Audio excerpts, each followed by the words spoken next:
question is, after seeing Q, played by John Delancey, form such a cool dynamic with Jean-Luc Picard on Next Generation, what was it like working with him on Voyager when he came on and formed a kind of all new dynamic with you?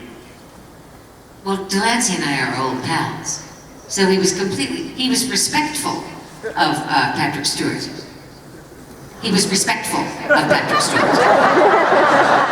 It was his idea to get in the bathtub, a bubble bath with me, and put the little shower cap on, and do all sorts of naughty, unspeakable things with the bubble. And I let him get away with it, because he's cute and he's my friend.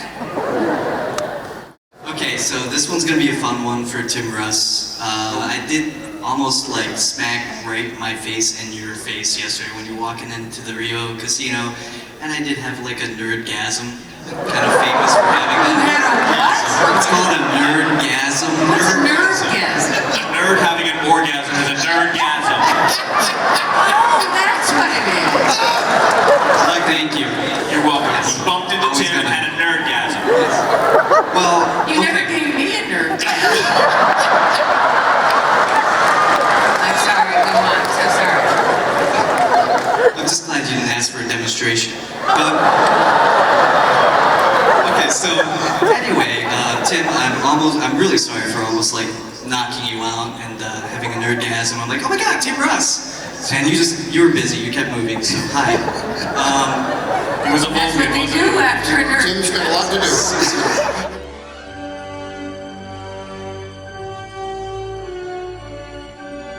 I just wanted to say I'm a huge fan of your work, Kate, and I follow you. And I just had a question. If you would say 2 lines for us, can you say I can't do shit with I'm sorry? I can't do shit with I'm sorry.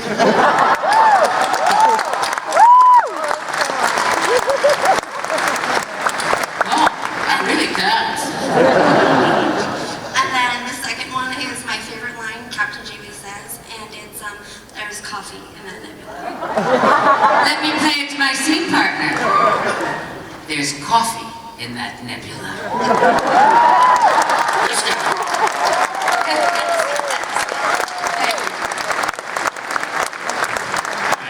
This question's actually for Tim. I really liked you as Tuvok, and you're a really wonderful Vulcan. I'd say it was comparable with Spock from the original series. And my question is, was it really hard for you to just sort of purge all emotions and really get into the role, or was that something that was like come to easy? And was it even harder when you came into like parts where you found funny or something and you couldn't laugh? So I don't know if that was difficult or what. Well, most of my friends had told me that I didn't have to stretch for that role at all because I'm sort of like that character to begin with. And as far as actually working on the set, the only difficult time I had was with this guy right here. Why is that? Because his sole goal in life was to try to make me laugh while we're shooting. He tried many times to do that. Every single time I worked with him. Yeah. I would just like to add, I do believe that Tim Russ is truly a Vulcan in real life, okay? The first day I met him on the pilot, I walked up to him and I said, hey, I'm Garret, I play Ensign Kim, and you're Tim Russ, and you play Tuvok, and guess what? You changed one letter in Tuvok, and you could have been Tupac. And I'm smiling, Tupac the rapper, and Tim has no expression on his face. He looks at me, and he goes, rap music. Rap music is the reason for the fall of modern Western civilization. Now, if that's not a Vulcan answer, I don't know what is. I'm close to him. It's actually great. That was no act. That was him. As playing that character you study as an actor typically for years to learn how to show a range of emotions, and I end up 7 years on a character that doesn't have them. There's the irony right there.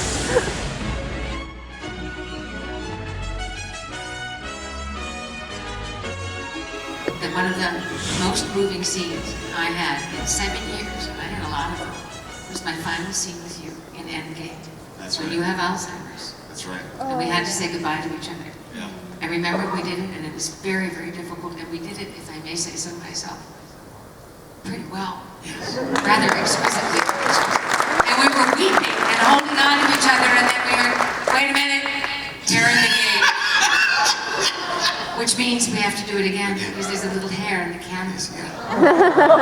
And we had to reshoot it. The final goodbye. Do you remember Yeah, that? I remember day? that, yes. I remember So that. hard, because that was the week everybody was leaving, one by one. One Do by you one. remember? It was terrible. It was excruciating. You were the first to go. Yeah. It was awful. The sets were coming down as we went. As we spoke. The We were speaking. penultimate, They were tearing the sets down. the penultimate episode is when I left. Oh, No, it's second to last, is what that word means.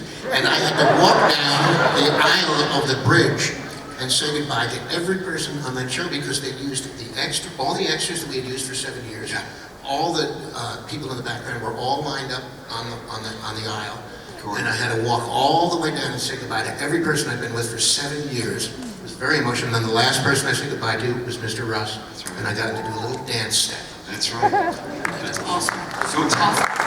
We were all in tears, and then we had to go off and do something like a turbo lift or something. Oh, and the Jeffrey tubes. the Jeffries. Jeffrey too. All right, let's proceed. Who is Jeffrey? We have got 5 minutes. We got 5 minutes.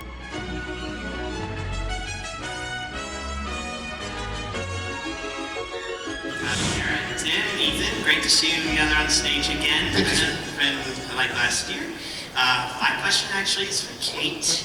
I love Captain Janeway. I think she is one of the best female characters in pop culture history. I love her very much. One of my favorite two-parters, I think Voyager had the best two-parters episodes. I do too. And it was the second half of Equinox. Which one? Equinox? Yes. Equinox was brilliant, wasn't I it? remember it fondly. Yes. It was between you and Episode Robert 112. in the briefing room. And I'm sorry, could you repeat Yeah. that? It was Neelix was bothering. Alex.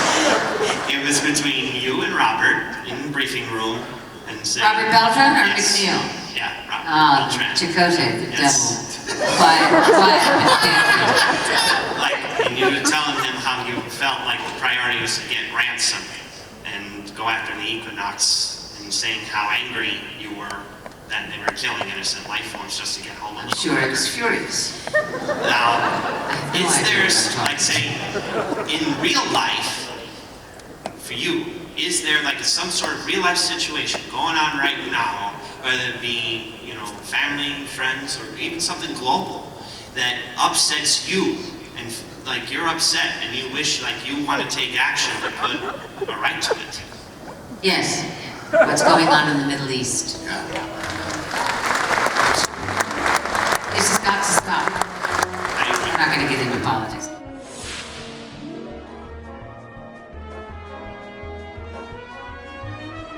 Ms. Mulgrew, one thing I thought was really great about the later seasons of Voyager was the chemistry between Janeway and 7 of 9. I mean, both characters really interacted really well. So I've always been curious to know how you and Jerry Ryan got along off camera, you know, on the set, on location, in between takes. Thank you. Next. You know, that's not fair, John Ethan. All right, I understand this question. And I'm going to answer you. I think Jerry Ryan did a marvelous job in a very difficult role. Jen Lean left. I was very fond of her. And it was very clear to anyone with eyes in their head that Jerry Ryan's beauty and her sexuality was a very important calling card for Star Trek Voyager in the numbers. And it worked. She put in a very solid performance and she did what she had to do very, very well. We did not have a deep friendship because I must tell you, initially, I thought, oh, damn. I thought we were going to forego this with the female captain. I thought maybe Paramount and UPN would get behind that a little more strongly. But I think that the demographic proved that they wanted more sex. And they got it in that beautiful, very talented woman.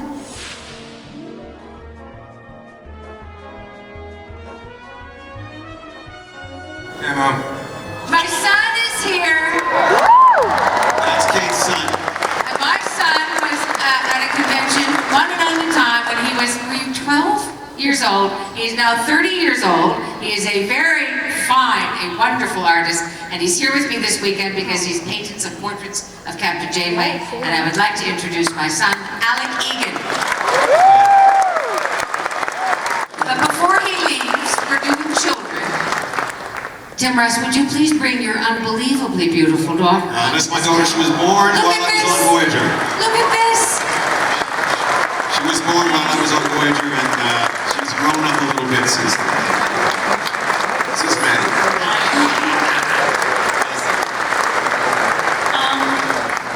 I haven't gotten anything yet, sadly. But I've been auditioning, I've been in some musicals, I've been singing, a lot of dancing. A lot of dancing. It's coming up. She will also be in Renegades on the date. Yes, I will. Do you remember her when she was born? This is what happens after they're born. You two come forward now. Stand, Tim. This is it. And on that note, And this is what it's all about. So thank you very much. Ladies and gentlemen, it is Voyager cast episodic.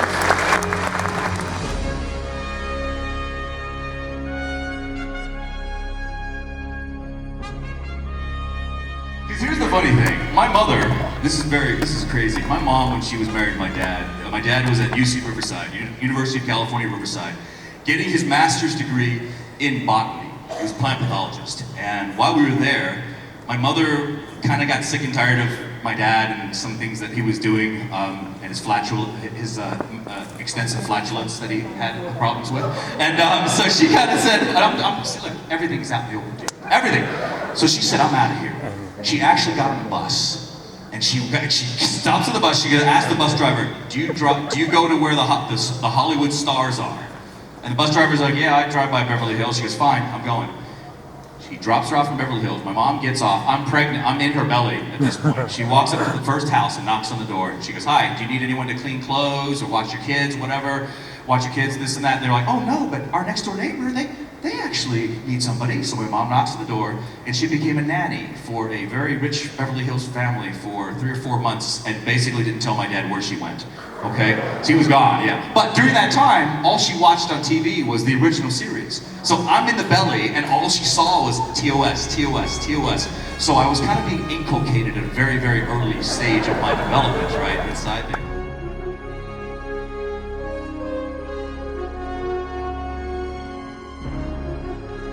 With Patrick Stewart. That was truly amazing. I walked on set, and this is filming the 4th episode of Voyager, and he was sitting there next to the director in a director's chair. So I walked on, I was like, yeah,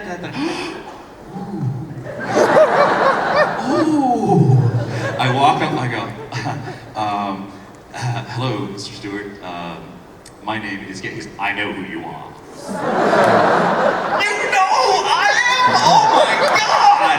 I flipped out, I really did. Because I had a chance to watch the pilot episode of Voyager. Caretaker. I go, yes, yes, yes. I saw your work. Excellent work. When he said that, it was like I was knighted.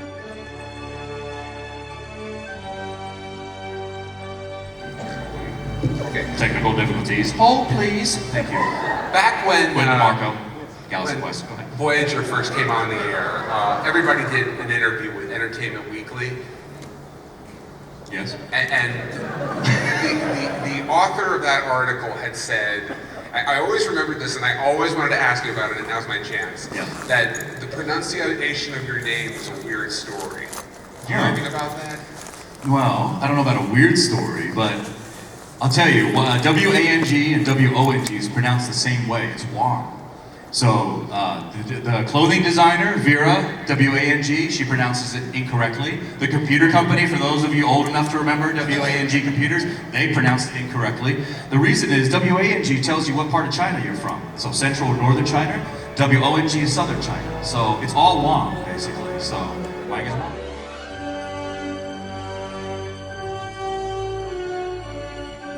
Sorry. So, at previous conventions, you've said you thought Voyager should have ended differently. Not with Endgame, but with a feature film.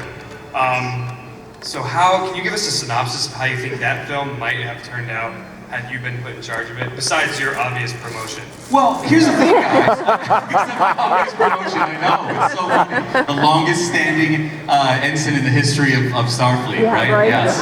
Well, before I get into that, I just want to quickly throw out, probably about a year ago, a young lady came up to me at a different convention and she goes, hi, I've been a fan of Voyager for my entire life. And I just want to say, when I first watched Voyager, I was 5 years old. Voyager ran for 7 years. So from the ages of 5 to 12, I thought your name for the entire 7 years was Handsome Kim. Handsome, instead of Ensign Kim. Which I thought, wow, that's a promotion too, isn't it? Handsome Kim. No longer are you an ensign, you're just handsome. Which really just changes everything. If you think of any Voyager episode where Janeway looks over and goes, Ensign, come here. But instead she goes, Handsome, come here. So, Handsome? Yes, ma'am. Status report, Handsome. Yes, ma'am. I am quite handsome, thank you. Anyway, so what was your question? We just went segue. How would you have the Voyager? Oh, how do I handle it? Yes. The final episode of Voyager, Endgame. Wonderful first hour. Wonderful. Second hour, tied it up too quickly. Tied it up way too quickly. Everything was like, finished. So I would have said, show the first hour of Voyager, of Endgame, and then say, to be continued at a theater near you. Then you could have a 2-hour movie of Voyager that everybody would have went to see that movie. And then you could have seen us actually step foot on Earth. What's this crap where we're in orbit? What's that? You know, come on. Orbit of the chewing gum. All right, so you're not supposed to, you should have seen that, right? I mean, we wanted to see that. I would have definitely shown Janeway reuniting with her dog and her boyfriend. And Kim finding Libby, you know what I'm saying? And hanging out with his parents, you know, whatever. I mean, you wanted to see that. I mean, you've been following these characters, you've been invested in these characters for 170 some odd episode, and it ends in orbit? It's like, what the heck? Yeah, it's like, oh, welcome home, Captain Janeway, you are in orbit. It's good to be home.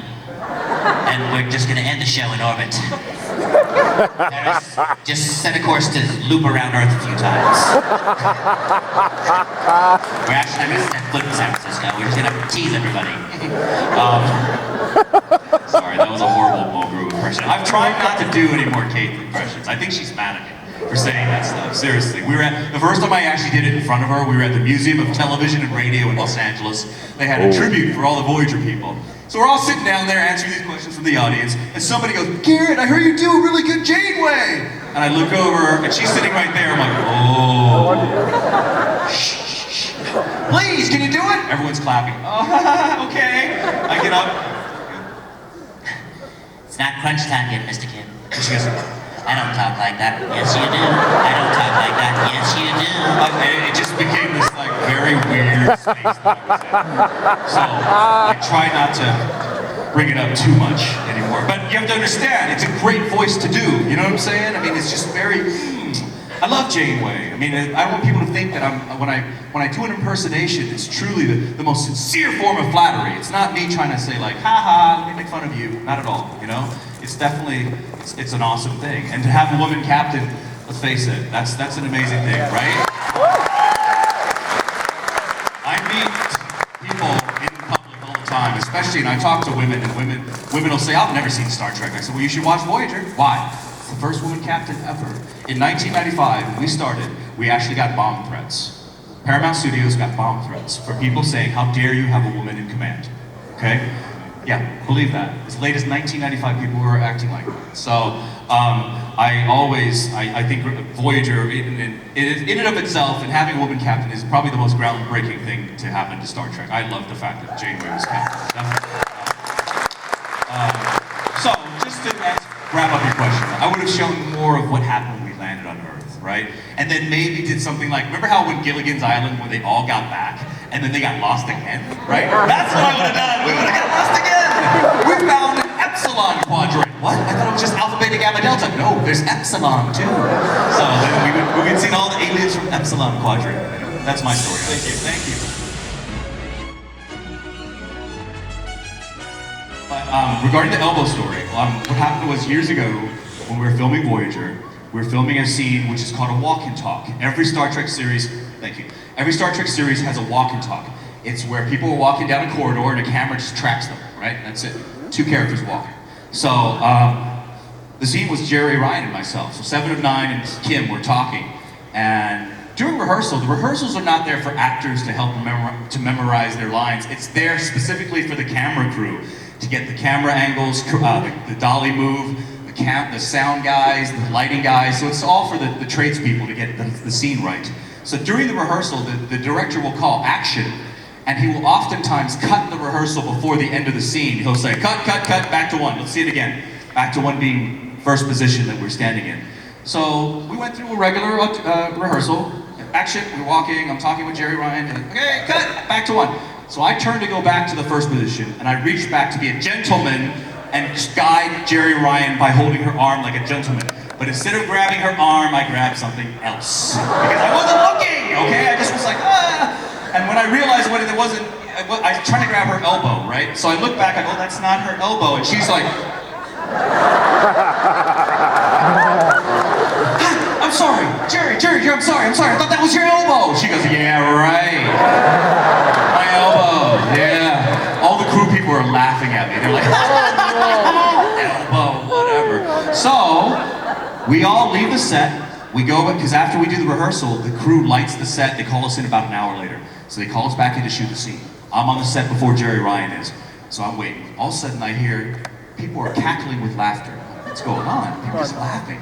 Jerry Ryan comes into the set. She's beaming. I'm like, what is she doing? She walks in, and she goes, hi, Gooby. She calls me Gooby. And she turns, and I see there's a yellow Post-it note on her shoulder with the writing, elbow, with the arrow pointing down at her elbow. She has another Post-it note. Post-it note number 2 is over her breast, and it's pointing down and says, not an elbow.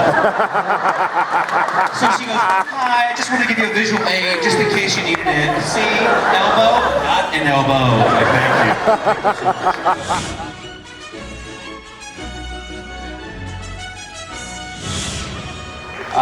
I just want to let you know, we talked about this before, my favorite episode of Voyager is Deadlock. Yes, one where you die. Can I tweet that? Yes. I'd just like to say that my favorite episode of Voyager is Deadlock, the one where you die. I just want you to know, when I die on Deadlock, this is the best. Pilota Torres is there with me. I get sucked out of the airlock, right? And she's like, Harry, no! I'm like, whoa. And so she hits her combat. She's like, towards the Janeway. Janeway's like, go ahead.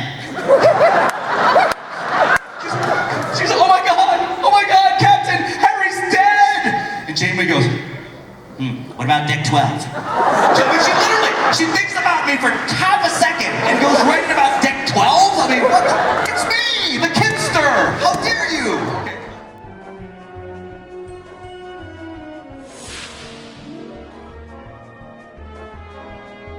Who was your favorite co-worker on Voyager? My favorite co-worker on Voyager? Chakotay, actually. You got a story about something that made it special?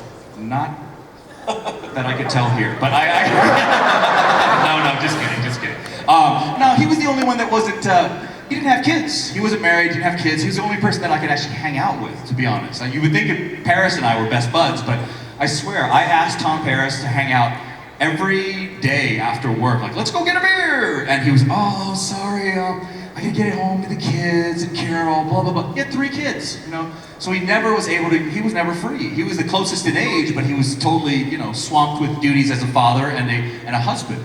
I remember 3.5 years into Voyager, he comes up to me, Paris, and he's like, hey man, wanna go grab that beer? I'm like, oh, what?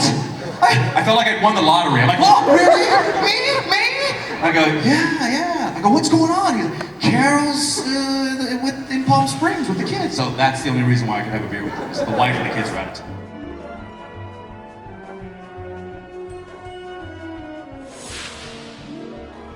You touched on it before, but can you go over some of the differences? Like you mentioned, the Germans are very polite. Yes. Are there differences between the con experience on this side of the Atlantic and the other side? Well, they're just this, you know, it doesn't matter what country you're from. I mean, I've done conventions in almost many countries, not every country, but the fans all share one thing in common. The passion and the enthusiasm for Voyager and for Trek in general is just, it's worldwide. It doesn't matter how you were born or raised. But one thing that the Germans do that's very peculiar is when they clap, they all clap in unison. I mean, I swear to you, it's this crazy thing where the whole room of 5,000 people all clap in unison. I'm like, what the? Ooh.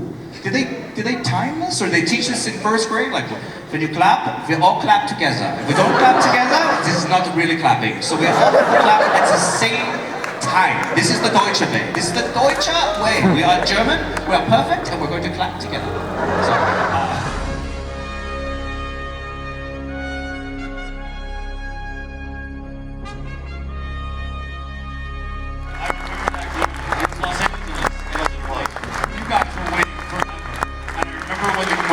when the officials, they said, okay, it's done. It's done. No more autographs. I said, no. I said, so all the actors left, and I stood up. I said, everyone else that's still standing here in line, you're gonna get an autograph. I said, you're not gonna leave empty-handed. So I signed for another 3 hours or something, whatever it was. So I finished it. Never forgotten that. Thank you so much. I appreciate it.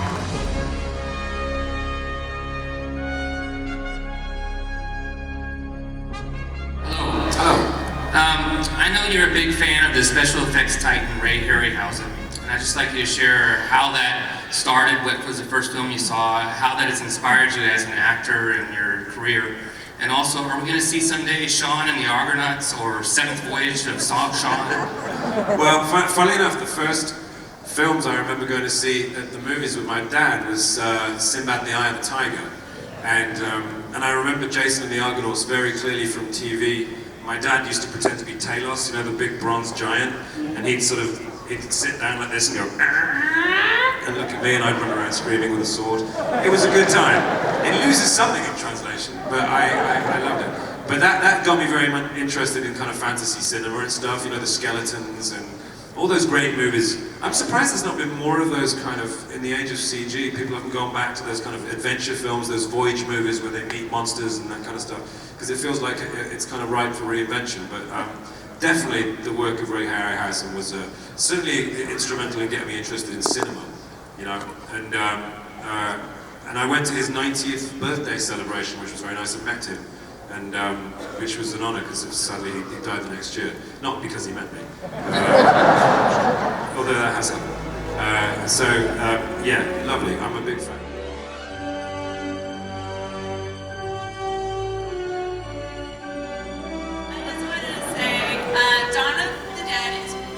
Shaun of the Dead, oh my gosh. I prefer Dawn of the Dead, to be honest. But, No, Shaun of the Dead is like by far my favorite movie. I watch just about everything you're involved with because you're one of my favorite talents out there. I just want to ask, because I know if I were cast in the role of any of Scotty, Spock, you name it, I would be terrified because you have such big shoes to fill. How did you, handle that? Like, was it a little overwhelming? No, it was very overwhelming. JJ is a man who likes to just get things done. He would much rather just go straight to someone rather than go through the agents and all the kind of rigmarole of you know, the sort of the way you're supposed to do it. So I got an email from JJ. I landed from a flight from New York, and I switched on my phone, and I got an email, just one line, that said, "Do you want to play Scotty?" And I looked at my phone, and I kind of like sat down, and then, which is difficult because I was trying to get off the plane. And, I asked the captain to take off again, just do one more, you know, so I could process the information. And I didn't say yes immediately. I wasn't like, yeah, I want to do that. I just thought, Christ, this is a big deal, you know. If I say yes to this, what does it mean? Does it mean I'm going to just, you know, that's all I'm going to do for the next 10 years? Or I ummed and ahed about it, and JJ was like, what are you going to say yes or what? And I went, I don't know. And he said, look, the worst thing that can happen is that every 3 years or so we get to hang out and have fun. And I thought, of course, it is that simple, you know. It is an incredible opportunity. It's to be part of something which I loved as a kid and continue to love. So eventually I was like, what are you doing? Of course say yes. But it took about 3 days. Well, you did a great job. It was a great casting. Thank you so much. It means a lot. Thank you.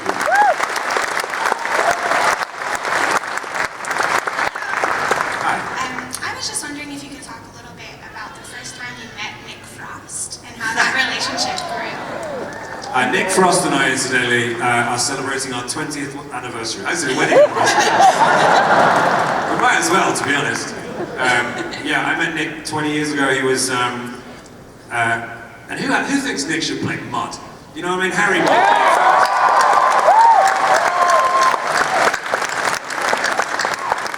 I was kind of, there's a little line in Into Darkness where they refer to the shuttle that they used to go down to Kronos as the ship they confiscated in the mud incident. And I was like, oh, I did! Because I kind of wanted, maybe that would happen. Anyway, yeah, we met because my girlfriend was working at a restaurant where he worked, and she came home from work and said, there's a guy at work who's really funny, I think you like him. And I was like, no, I don't like blind dates. But sure enough, you know, we went out and had a few cocktails, and it was love at first sight. So we've been friends much longer than we've been collaborators. And these days, because we have, you know, wives and families in separate parts of the UK, we tend to make films just so we can hang out for 3 months. So there will be something else very soon, I promise you. Paul too.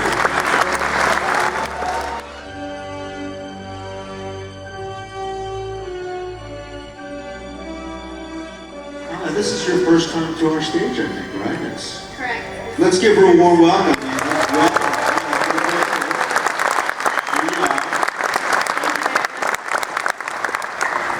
What are the challenges of kind of growing up on a set? I mean, did you feel comfortable? I mean, these are a great group of people. I'm sure they treated you great, but for a young person, you know, dealing with a group of adults in a serious professional acting situation, what are those kind of challenges like? You know, honestly, when I first started, I was so young. I think I was 4 years old. I didn't really understand what I was doing. And it, you know, as I started becoming older, I realized I was actually an actress playing a role as opposed to just being a little kid being a little kid. And it's been a great experience the whole time. Everyone treated me like family, and I couldn't, you know, I was a very, very lucky person to be able to be involved in this. It was great. Where did your career path take you? Well, I actually stopped acting after DS9 ended because I lived far out from, basically about an hour away from Los Angeles, and I couldn't drive at the time. I was so young, and it was a little hard for me to get out there, so I stopped acting and started doing a lot of sports. I played hockey for a while and also played the violin for a long time as well. So I did that, and I stopped playing both, but I'm trying to teach myself how to play violin again. So that's exciting. It's a noble aspiration.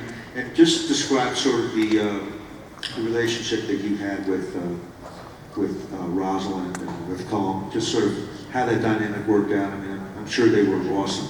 Oh yeah, they were honestly like second parents to me. Like I couldn't have had any other better people to be there. They treated me like family, and they were always courteous and nice. And even everyone on the set of the studio treated me really well. So I was very lucky.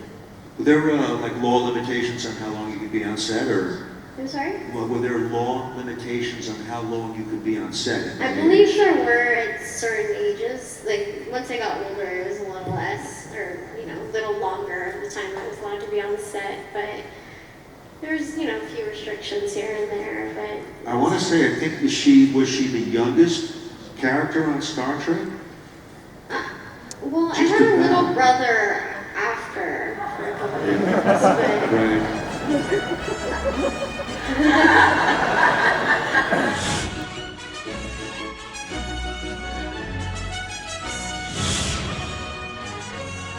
I find a lot of people talk to me about Major Kira. You know, even now, historically, we look back, and Kira, I think, was a sort of a defining character on Star Trek. Star Trek, despite its best intentions, sometimes hasn't always portrayed female role models in the way that women might want it to. I really think that Kira, the way she was written, and the way you portrayed the character, was a strong breakout for the series in terms of really sort of setting the tables right and really getting a strong female character who, although you were beautiful, was not objectified. Your job there was not to be an object, your job there was to get the job done, and you sort of represented the whole Bajoran rebel cause. So in that sense, I think your character is fairly evolutionary and revolutionary for Star Trek. And I'm sure you must have felt that at the time. And for TV at the time, it certainly was. And not everybody liked it. She was too much for a lot of people. Although, you know, the writers really took the chance and evolved her. And I'm so proud of the work. And I feel so fortunate to have played someone like her. It's fantastic. And I wonder now, would she be a main character on a show? I'm not not sure. I don't know. Well, I think the answer to that would be yes. And I also want to say at the same time that she was such a dynamic character who really was not objectified. They weren't afraid to show her feminine side in a beautiful way. And I thought the relationship between you and Rene Odo was just to die for, right? Kira and Odo, what a love affair, right?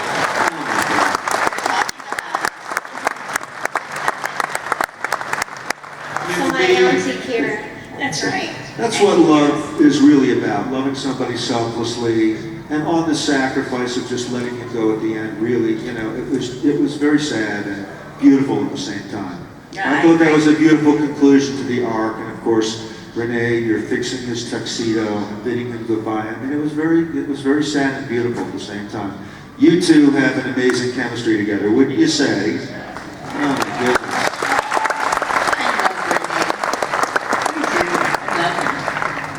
Can I want to just say one thing, something that occurred to me. I was swimming laps up at my place, and I don't know, I was thinking about coming here, and I was thinking about the last moment of Kira and Odo, and when he turns and he changes.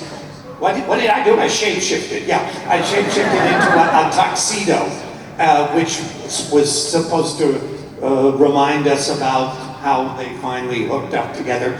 And I had this thought, oh my God, you know what I should have done when I changed into the tuxedo? I should have had the little wooden parasol, the little paper parasol that I played with in the first scene that I had with Jimmy when he was showing me the ropes about how I could romance. And I played with this little parasol, and I should have taken that out and handed it to you at the end and left you with it. But then my friend Marguerite Krause said, yeah, but everything Odo changes into is part of him, which would mean he left the part of him with her. Should have done that. Maybe we should go back and reshoot that. We'll try and do that. Anyway, I think The way you always get these great ideas after the fact, you know? 3 days after you shot a scene, you go, on the way home, usually. Every audition. That's right. Every audition.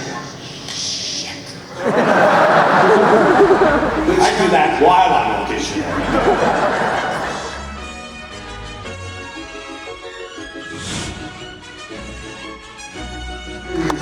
It's so wonderful. The chemistry off-screen between all of us. I mean, I truly love all of you. I do. I absolutely love you. And you are, oh yeah.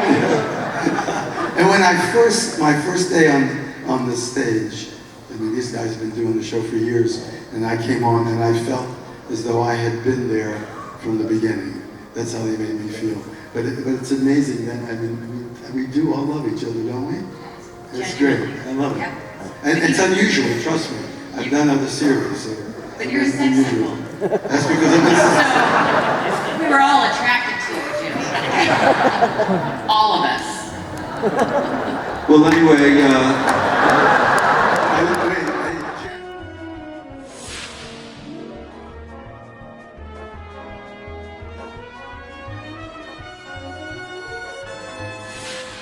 what's it like creating that kind of a potpourri of a character? Where's the emotional center of that, where you're multiple personalities and they have different gender orientations, and it's kind of wow, huh? Yeah, it was kind of wild. At first, it was frustrating because I felt like I was getting too much. I had like freedom and restriction all at the same time because they didn't know what to do with the character they created. So it was frustrating in that I would try to focus on just being present and playing what was happening.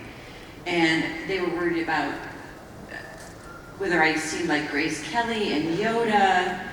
And that one stands out the most because I remember looking at Rick Berman thinking, holy shit, how would I ever do Yoda? I can't even find that in there. The language alone was like, oh.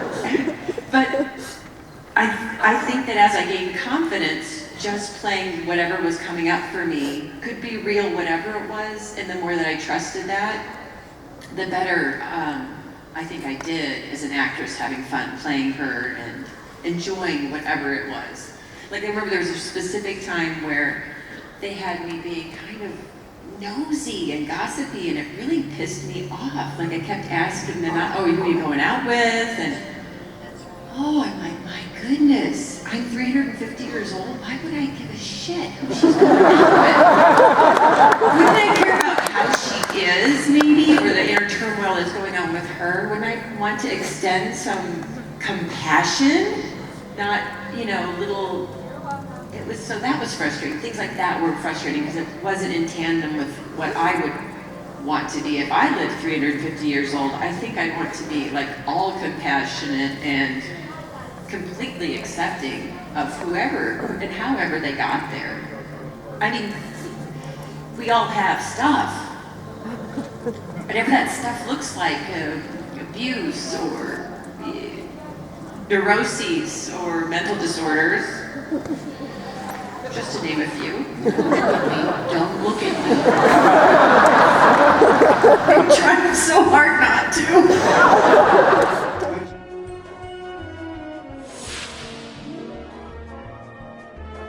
The first scene we did together, I had to take him aside and say, I know you're supposed to call me old man, and I'm this 28-year-old girl, young woman.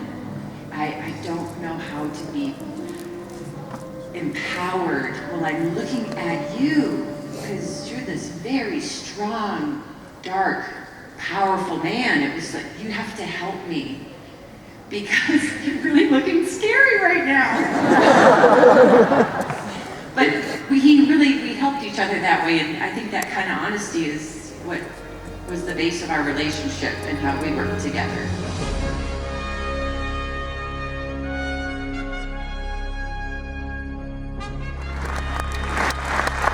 Only the founders are divine.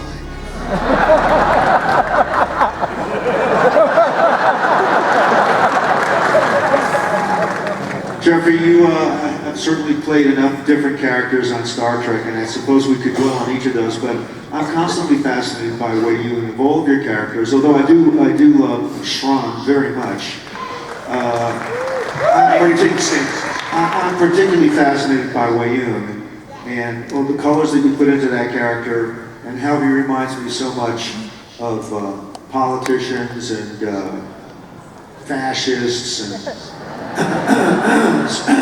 supplicants, and you managed to put a face on that kind of character in society that we despise, and did it so beautifully. So maybe just say a few words about our wonderful Weyoun. You know, I remember vividly the first morning that I showed up to play this character Weyoun. I really had no frame of reference at all.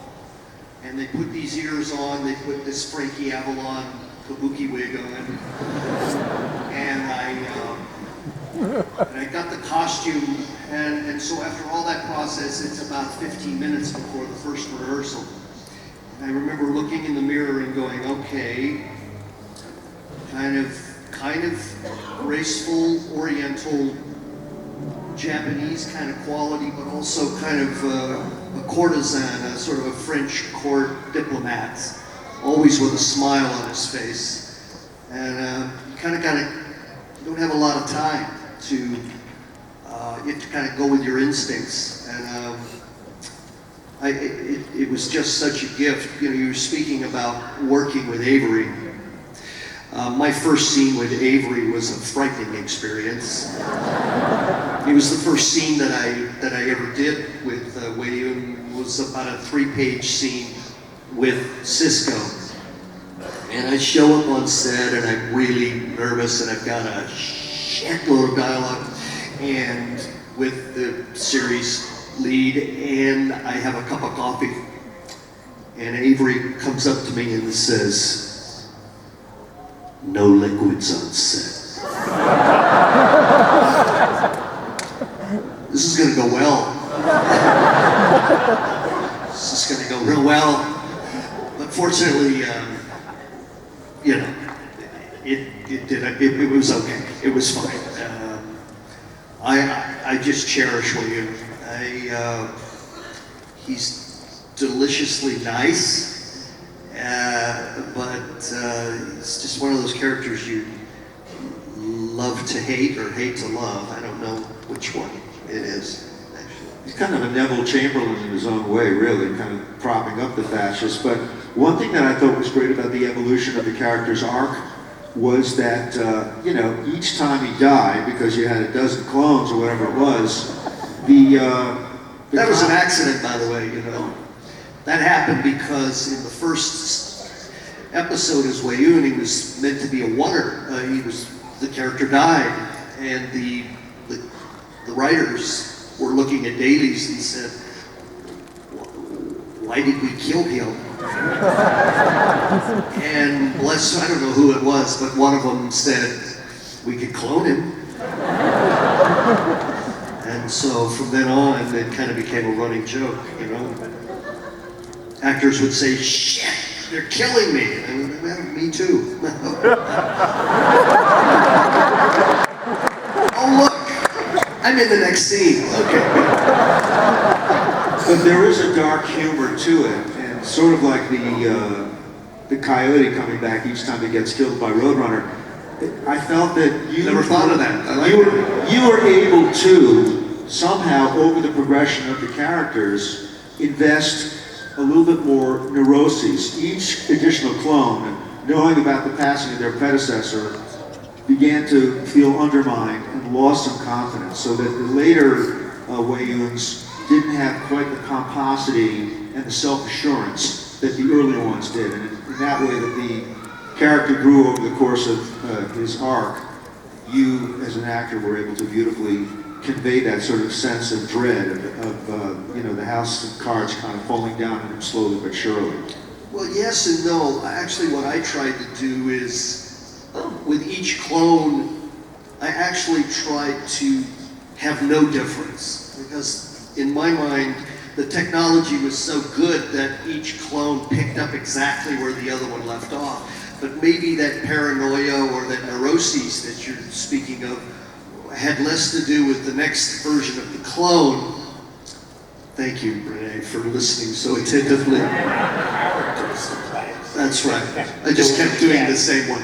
But the situation kept getting more and more clear. Thank you, that's right. Every one of my characters is exactly the same. Thank you, Rene.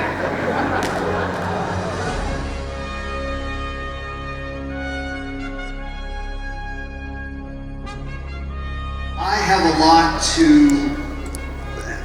of gratitude towards Rene, because I did one episode of Meridian, which you were prominent in. You were down on the planet with a love affair of some sort. But the B story was I wanted a hologram of Kira, and it was a completely different alien for me. But it gave me the opportunity to be on set and reconnect with Rene, who was just about to direct your very first episode, a Ferengi episode, and it's Rene who said to the writers, what about Jeff for this character, Brent? And they said, no, we just used him. And I said, believe me, he'll make a character that you'll never know it's the same actor. Bless you. Bless you.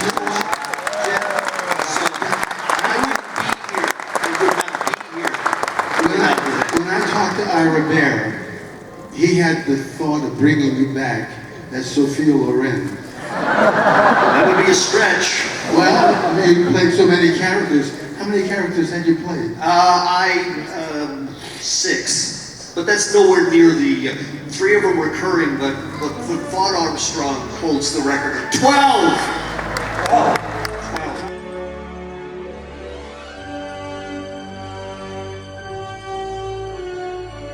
It brings us to the ever adorable Rene Auberjonois. Super Rene. All right, Rene. Well, what can we say about Odo? Possibly the most beloved character on Deep Space Nine. Certainly. I get to choose. That's very kind of you. Yeah. I'm chewing gum, which Terry doesn't approve of. This is actually in memoriam to Odo's makeup, because I could not chew gum. Well, I couldn't chew anything except the scenery when I was in the makeup. So every opportunity now that I have to chew gum when I'm thinking about Odo, I chew gum. But trivia note, Salome Jens, who had to also wear the makeup. The first time I saw her, when she was waiting to shoot scenes, she was chewing gum like crazy, and I thought, how could she do that? She's going to rip her mouth right open.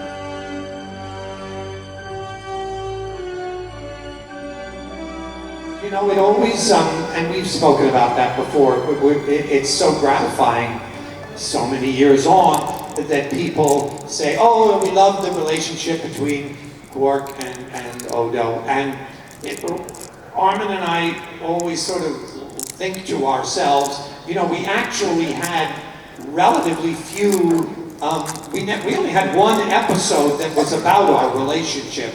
The rest of the time, I would walk into Quark's, walk up to the bar, insult him, he would insult me, I would go harumph, and I would leave. Or he would come into my office and insult me, and I would insult him, and he would go, and he would... But, that's the nature of film, and particularly series television, that little tiny grace notes like that can have a big effect, and that only works to our advantage.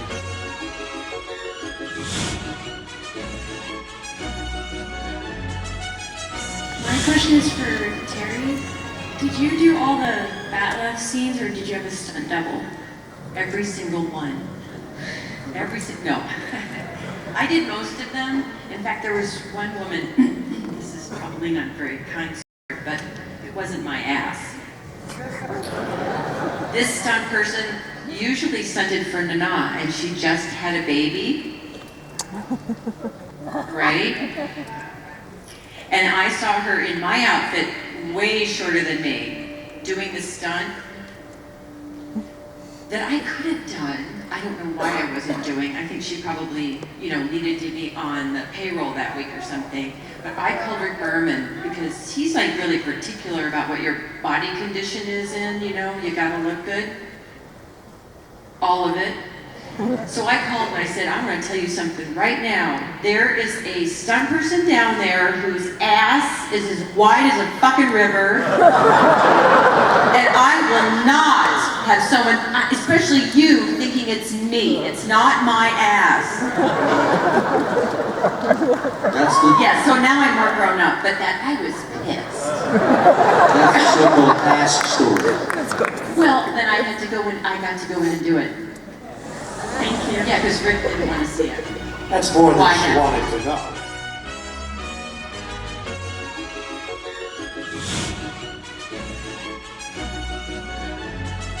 I really love that you were a non-commissioned officer serving on Deep Space Nine.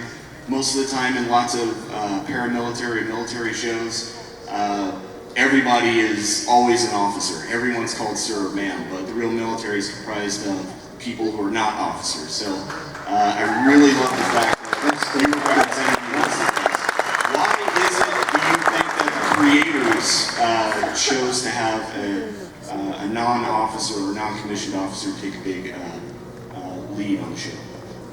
Yeah, well, I think there was always some confusion about that as to what I was, because I remember people at shows like this pointing out to me that my bits or pits or whatever were actually scenes that showed that I was an officer, although I wasn't, clearly not an officer. And so I was very confused about the whole thing myself.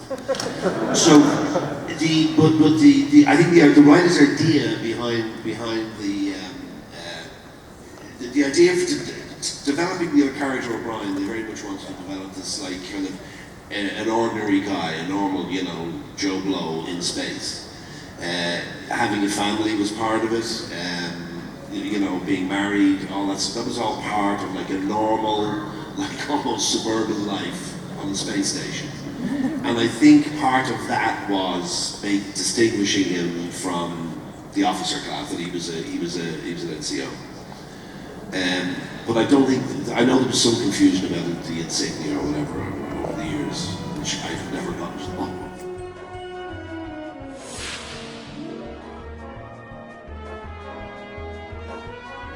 Anyway, you have beautiful skin, if you don't mind me saying so. Has it led to... There, it's fantastic for you. Now being out in the sun, being allergic to, I guess you're not allergic to the spots, has it limited Dax? You know, maybe she's had to be left out of stories because of your limitations, do you think? Or is that a better question for the writers? I think that would be a good question for the writers. I guess I worked enough on in Vasquez Rocks that I never felt like they wrote me out intentionally, but the truth is I developed a pigmentation disorder, so I had to put on lots of sunscreen, and it was really bad in my early 30s. It was really bad, but it seems to have calmed down. On the other hand, I don't go out and hang out in the sun or work out in the sun. But I did walk around with my parasol all the time and got teased that, oh, is it raining? No, asshole.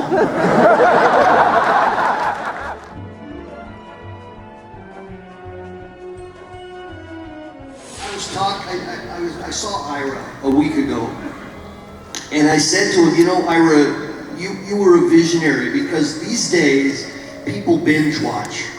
You know, they go on Netflix, which is where Deep Space Nine is available. And Ira fought so many battles when he was writing that show with the network to not do what he believed should be done, which was kind of a tapestry, kind of a story, an arc and they kept urging him to do standalone episodes like all the other series. And today, his theory is validated, because now people can sit there and watch it like a chapter in a book from beginning to end, and it is a glorious thing.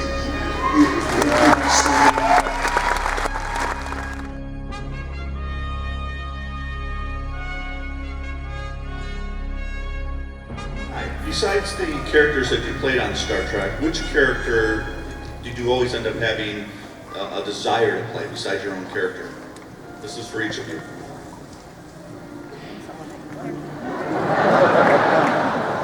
Wow. Let me start by saying...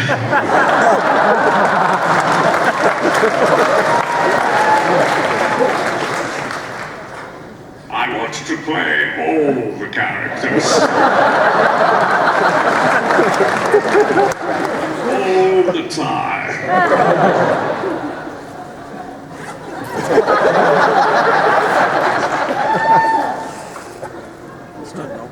I wanted to play the doctor between Beverly and Diana Mulgrew. Yeah. Do you remember her? You'd have been great. Yeah. She was a great healer.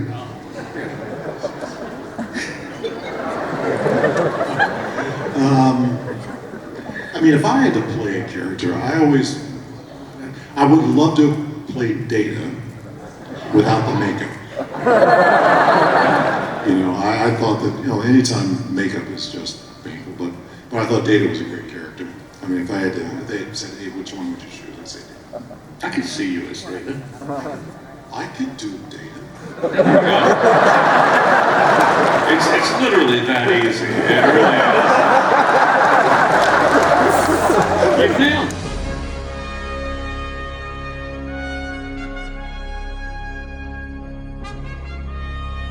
Tell us a little bit about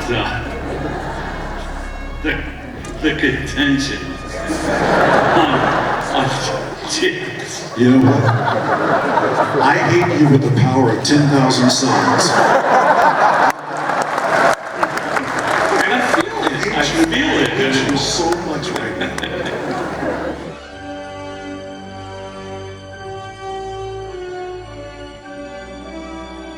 The thing with Deep Space Nine was totally different. I wasn't replacing any character. I wasn't, you know, coming in because somebody got, fired or anything like that. It was just, they added the character. So it wasn't me taking somebody's place, and so it's quite a different story. And but they were. Let me put it this way: there was an obvious little bit of like, okay, at Deep Space Nine. Was there tension? No, there was no tension. You were welcomed though with open arms. Oh yeah, and the funny thing is the first season that I was on the show at Christmas time, which is the break that we have, they did a video of they got together and did this video where they went around asking people at the studio, Carrie McCluggage, Rick, and all these people, what they thought about Michael Dorn coming on the show, and everybody said, Carrie McCluggage said, wow, I think it's a great idea. Who's Michael Dorn?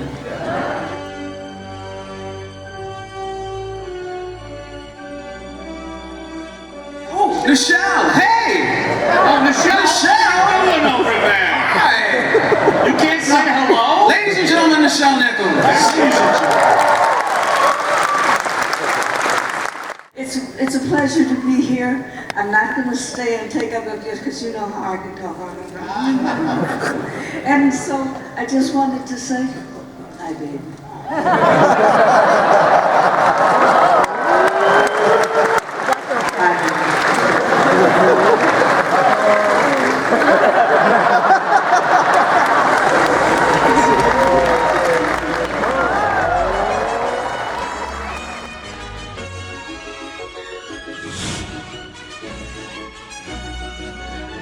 That was an idea I had a couple of years ago, and it got a little bit of traction, and as you both know, that means nothing in the business. And that's where it is right now. But I think there's always room for Star Trek on television, but I don't know if it's going to be us. I don't know if it's going to be us who's be involved, but I think there's always room for Star Trek on television someplace. I actually think it would be great for Netflix or one of those shows. I think you would be awesome as Captain Worf in a series. And I think you could then use, I've been to Michael's. I just told myself something way funnier than I told you. No, I was going to say, I've been to Michael's house. And he already has a captain's chair in his living room. And he sits in it by himself every day. Let's see what's out there. Let's see what's out there. Make it so. To me. Come to me. No, I can't tell you that part. Anyway, I think that'd be great to see you as Captain Dorn. I think, what, a write-in campaign to CBS might just do the trick because they need a new series. And we need a new series. If you guys are interested, just write in. Email, Twitter, as you guys like to do, and who knows. Thank you. So just write in, CBS, we want to see Captain Worf. I told myself that thing again. It's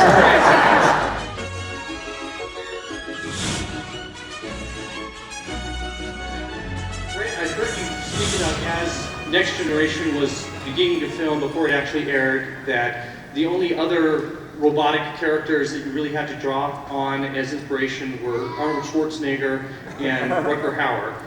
I'm wondering, as time went on, how you evolved Data, how you made it your own.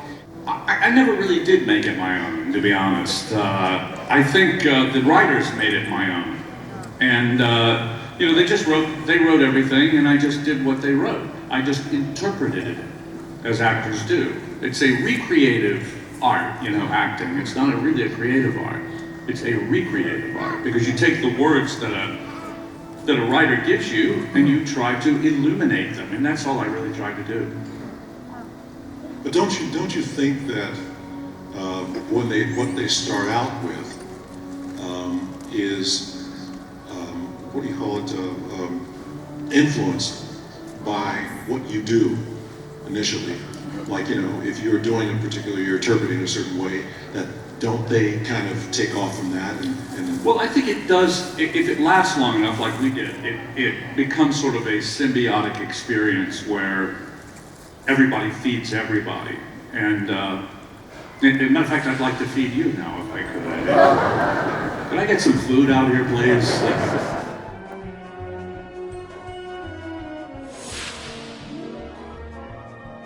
As you develop Geordi, as you develop Worf, what other characters did you use to draw upon to make Geordi or Worf your own? Well, I don't think I drew on characters, but characteristics. There are certain qualities that I wanted to view Geordi with, but I don't recall having modeled him on any specific person, living or dead. Yeah, same with me. I wasn't, looking at other, Klingons and stuff like that.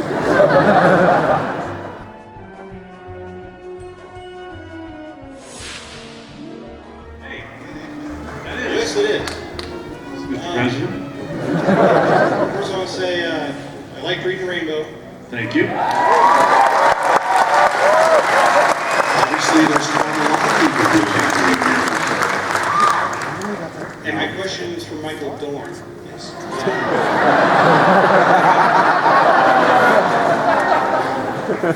I did not see that coming.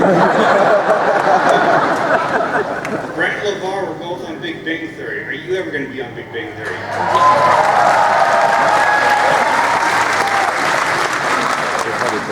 No, I don't think so. I think that the ideas they have were very, very good, and it was funny. But I think, if you have a third person, fourth person on there, I think that you've gone to the well too much. Whoa. Easy. I didn't say the show stunk. I just said, I didn't want to do it.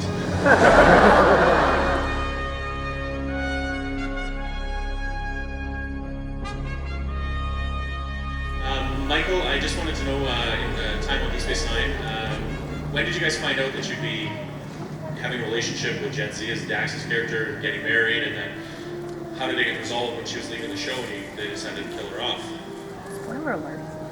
We knew the second year that I was on there. The first year was just kind of like, they said they knew immediately, but we didn't know as actors. The second season, that's when we kind of knew that they were heading that direction. And they killed her off because there was a contractual dispute going on. And I didn't know anything about it. It was just all of a sudden, as with most things, they just go, okay, she's not coming back, and that's what they did.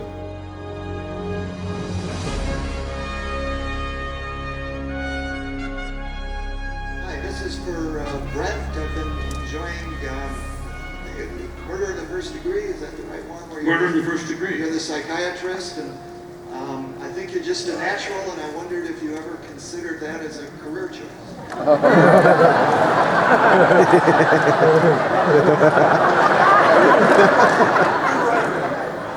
It's actually Ray Donovan, by the way. Oh, all right.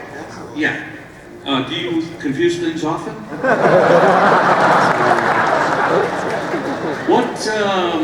How do you feel about that?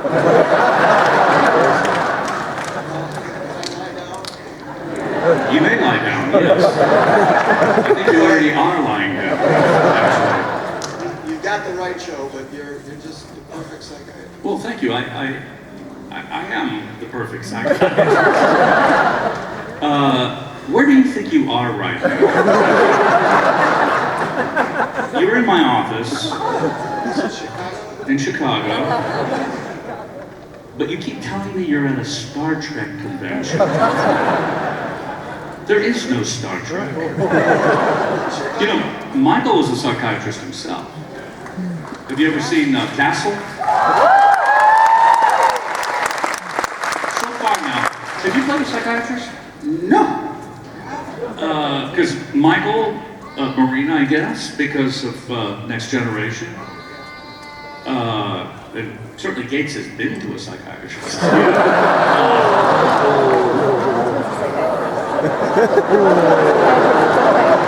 That's the joke. This is a tough crowd. You just want the lovey stuff, right? All right. I've been to a psychiatrist. I'm feeling a little insecure. Okay. Oh, well, anyway, thank you so much. I appreciate it, and I'm not on anymore, but if you see me on the air, go to a psychiatrist. What's that? I should give you a call. No. Don't do that.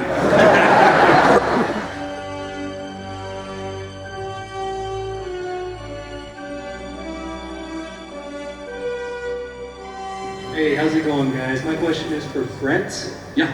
On Star Trek The Next Generation and in Star Trek First Contact, you had relations with Tasha Yar and the Borg Queen. Yes. Which one was better?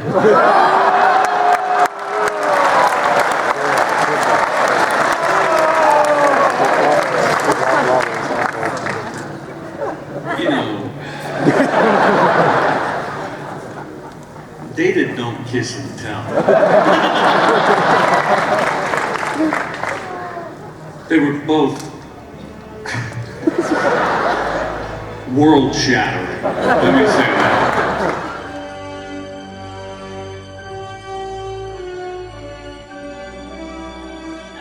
I'd like to know from all three of you what challenges you had with makeup and props, because I'm looking at all the makeup you're having to wear each episode. LeVar, you're having to have that visor. What was that like for all of you, challenge-wise? I think we all have the same answer, probably. Yeah. Horrible. Hated it. Yeah. Yeah. The visor was awful. It hurt, right? It did. It gave me a headache. Did you like it when they removed it? Yes. I was very happy. They had these bolts on the side that they literally screwed into the side of his head. I'm not kidding. I mean, it secured it. They didn't go through his head. Thank God. Not that I know of. No. Yeah. But they did press up against my temples on either side. Right. And you know, it's funny, they don't really think of you as an actor when they're doing this stuff. They're saying, you know, how would we keep his visor on? You know, why don't we take two screws and tighten them down as tight as we can? That way they'll stay on. They go, wow, that's a great idea. They don't ever say, you know, what about the blood vessels in his temple? Do you think that'll... No. It doesn't matter. My situation was, I was covered in this stuff 16 hours a day. It went up to, from my mid-chest to the top of my head, and then of course my hands. And what made it difficult was that I couldn't touch myself, which for me is like...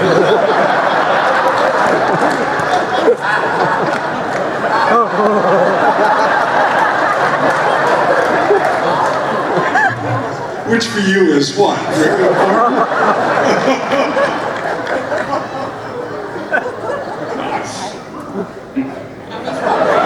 I'll let you fill in the blank.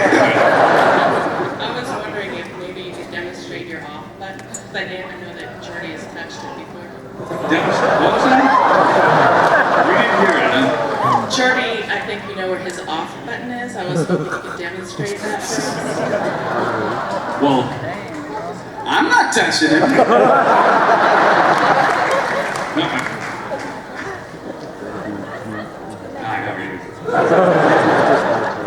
No, the Worf makeup was just, it was okay except for the spirit gun, the monstrous amounts of spirit gun that they put on you. That was the tough part.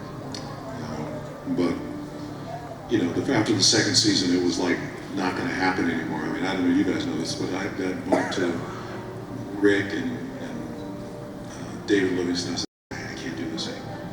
I just can't do it. Second season? Second season. And what did they say? They said, well, I talked to Mike Westmore and I talked to the other makeup guys, and they just like, oh, shut up. Just, basically, and at one point, my nose was blistering, it was burning, and my skin was scarred, and I said, okay, that's it. And I went up there, and they said, okay, and they turned to Mike, and Mike said, oh, there's a lot of stuff we can do different. Of course, the boss. And they changed it. changed everything and made it much easier.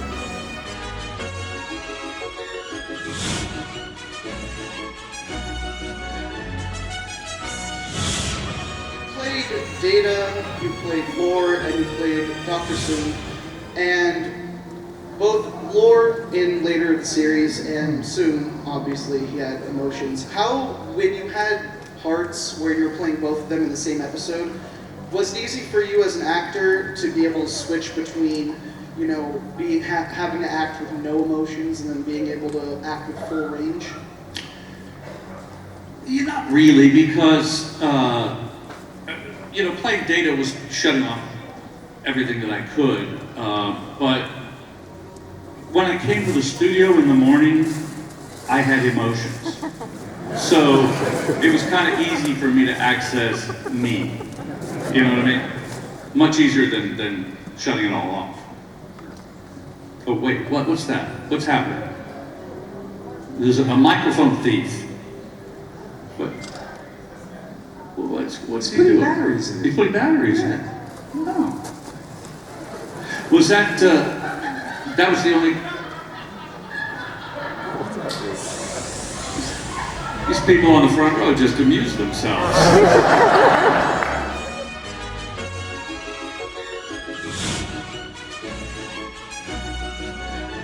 This question is for all of you. Do you ever watch your old episodes? And if you do, what goes on in your mind? Great question. Do we ever watch old episodes of Next Generation? Yes. I do occasionally, yeah, I do. I love it. I love it. And what goes on in my mind? I have no idea what this is about. This episode. I don't remember this at all.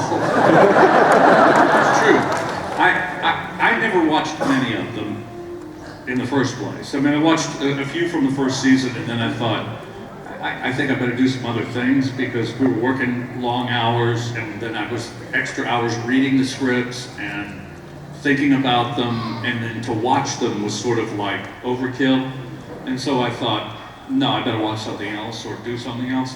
But I have a 12-year-old son, and he historically has not wanted to watch the show. And just a few weeks ago, I came in and there we were on the screen, and he was watching the entire first season, which is a challenge. But, I mean, there's a few good ones in there, but for the most part, the first season's kind of silly. Yeah. Code of Honor. Exactly. That was his favorite, by the way. Okay. No. He, so anyway, I happened to see a little bit of it while he was watching, and I'd go in and out of the room, and like LeVar, I didn't know what they were. I had no idea what was going on in most of them. I remembered the Sherlock Holmes episode, yes. Elementary Dear Data. That was first season. Was it? Was it? No. No. Yeah, no, I'm sorry. I don't remember Elementary Dear Data. Big Goodbye was the first season, which I was really surprised they got to that so quickly. Yeah, it's a good episode. It is, and for the first season. Yeah. Yeah, I have no memory of it whatsoever. I'm not even sure we were really ever on the show. We were? No. I remember seeing you there. I didn't, I watched the episodes and I like it, but the thing what I watch now is that the technology. People are talking. The technology, and the technology on our show reminds me of what the technology on the original show looked like, compared to technology from the Enterprise and what they have now. I mean, we had panels with little lights and panels, things going around, you know. Yeah. And right now, I mean, in Enterprise, they spent millions of dollars on technology on that show. I mean, they had screens like computer screens, 10 or 15 or 20 of them on the bridge and everything. So you look at it now and you go, oh boy.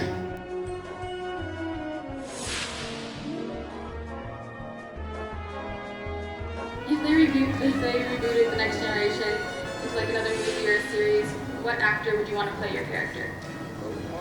Well, I think I've said before, I think the perfect person to play Data is Tilda Swinton.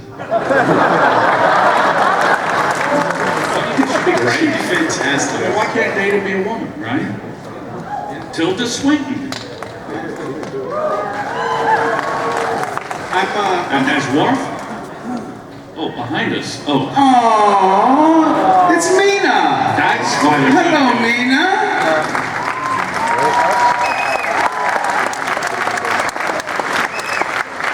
Nichelle Nichols, ladies and gentlemen. I was passing and I thought I'd pop in and say hello. Oh my god. All right, that's a great way to end this little charade. Thank you so much. Thanks for being here. Next year.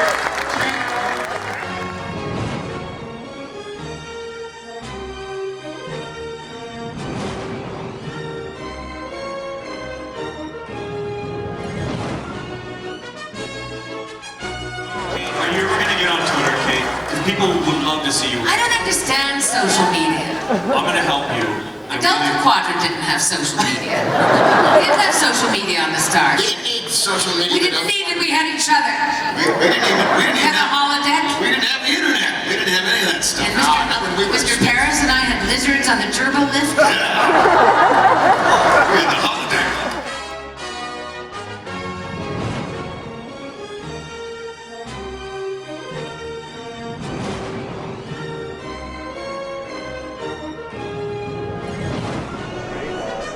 Did you know that my Zeki, he added a bill, he added a law to the Ferenginar Bill of Rights, and now women can wear clothing, and we can make profits.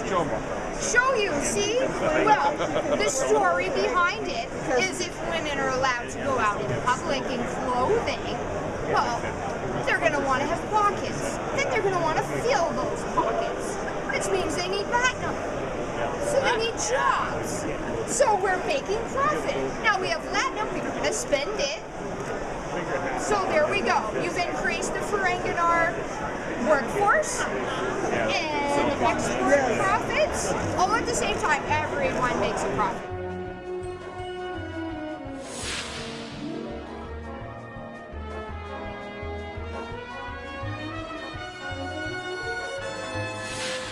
Thank you. Go assimilate someone else. I need to make profit.